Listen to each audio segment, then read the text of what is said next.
Dear colleagues, greetings from Hamburg, Germany, and it's an honor for me to speak at the annual Congress of Gulf Association of Endocrinology and Diabetes. The topic is clinical manifestation and burden of HPP disease. So, what you can see here is the burden of disease of HPP. You can see a femur fracture, you see a pseudofracture of the femur. You see a patient who has problems with the mobility because of muscle weakness and muscle pain. And also tooth loss and teeth loss is a very big problem in HPP, also like joint pain and joint calcification. So this burden of disease is caused by mutation in the alkaline phosphatase gene, and we will talk about the pathophysiology of HPP right now. So the normal mineralization is done by alkaline phosphatase, and you can see in the upper right corner that the normal mineralization process is going on here, where you see the black mineral deposits on the collagen fibers. The disturbed mineralization, you can see it here, leads to an increase of osteoid. And osteoid makes the bone softer and prone for fractures. The normal physiology of alkaline phosphatase is to cleave the specific substrates like pyrophosphate, inorganic pyrophosphate. But if a mutation in the alkaline phosphatase gene leads to a impairment of the enzyme, then specific substrates accumulate in the body like inorganic pyrophosphate. And the consequence of the substrate accumulation is a impaired mineralization, as inorganic pyrophosphate reduces also the calcium phosphate integration and is a direct inhibitor of mineralization.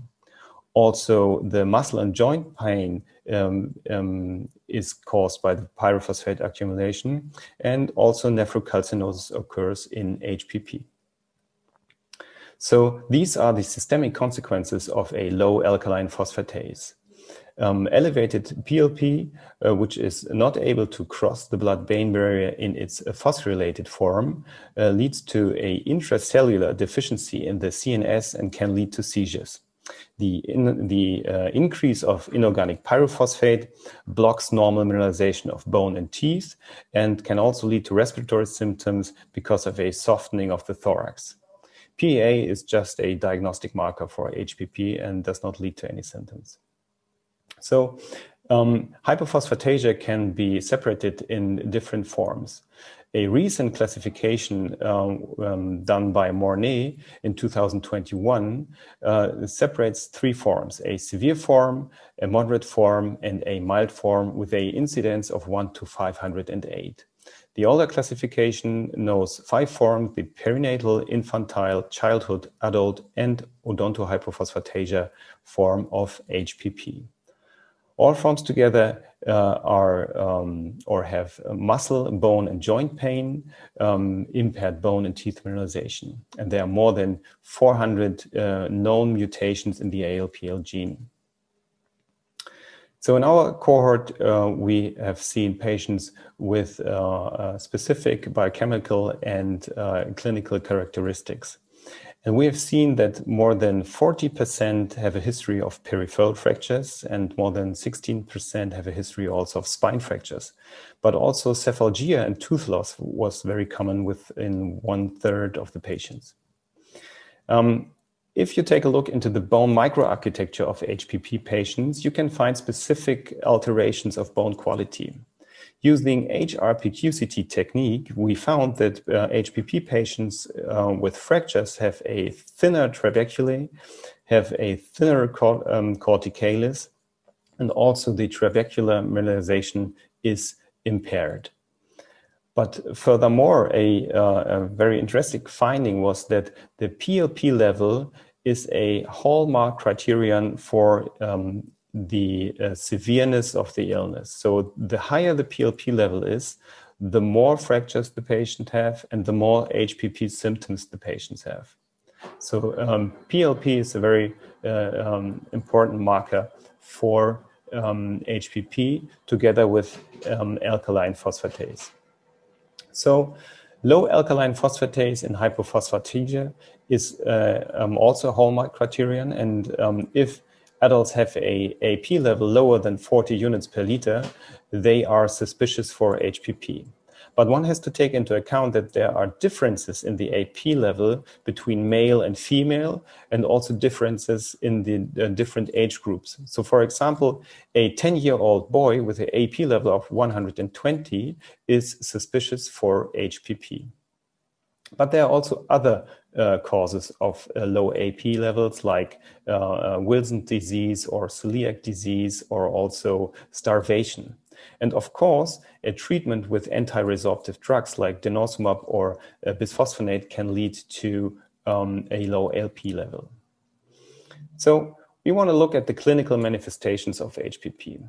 So in the childhood form, for example, you can see knock knees and also tooth loss, soft skull, and also chest deformities are a rachitic kind of bone disease. In the adult patients, there are muscle symptoms, muscle weakness, muscle pain, but also joint pain, which can come or which can be caused by chondrous calcinosis or calcification of tendons near the joint areas, like here at the elbow, for example, in the MRI and X-ray to be seen. Catherine Bergseth from Seattle has also checked her patients for the clinical characteristics, and she found that more than 40% had muscle and bone pain, more than 50% had a fracture history, and also chondral calcinosis and dental problems were seen very often. So as you can see, hypophosphatasia is not only a bone disease, it is a systemic disease, and teeth are affected, joints are affected, muscle are affected, bone and kidneys, and also the nervous system. Here's an example of the hypomineralization of the teeth. In the upper row, you can see the adult patients with the transparent teeth here, which resembles the mineralization defect of the teeth. And a hallmark criterion of pediatric onset is the loss of deciduous teeth before the age of 5, as you can see in the lower row.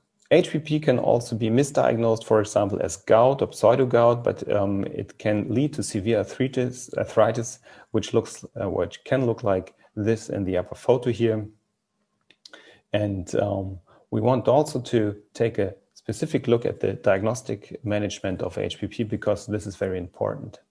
So as I said, a low AP level is very important to have a patient diagnosed for HPP. But if the patient has low AP, he also has to show elevated PLP levels, so that the diagnosis goes into the direction of hypophosphatasia. And the ALP gene test is the proof of the disease.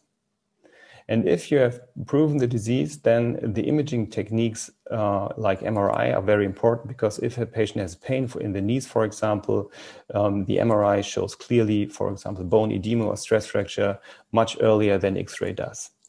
Also, bone densitometry and sonography are important imaging techniques in hypophosphatasia. Hypophosphatasia management is teamwork. You have to work together with other specialties like orthodontics, neurologists, neurosurgeons, and also eye specialists. And if you have diagnosed HPP, clinical and laboratory monitoring is essential, and also to check if in very severe cases enzyme therapy may be necessary. So to see the burden of HPP, we take a look at a patient which recovered the mineralization, or where we could show that the bone mineralization recovered under enzyme replacement therapy, and that the quality of bone improved during treatment.